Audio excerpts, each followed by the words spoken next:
সত্যি সত্যি তো আমার বউ একেবারে চাঁদের টুকরো। তা বৌমা, তোমার মা তোমার বয়সেও কি এরকম চাঁদের টুকরো ছিল? কি যে বলেন না আম্মা।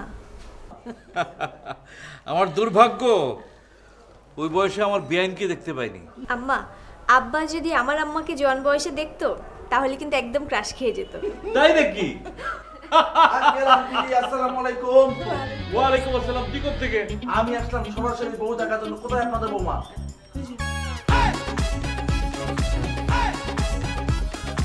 মানে এটা সাব্বির ভাইয়ের বউ, আমার ভাবি। পরে না চোখের পলক, কি তোমার রূপের ঝলক। আন্টি হতেই পারে না, এ তো বউ না, রূপের ঝলক। আল্লাহ গো আল্লাহ, মনে হচ্ছে আকাশ থেকে পড়ে পড়ছে। ভাবি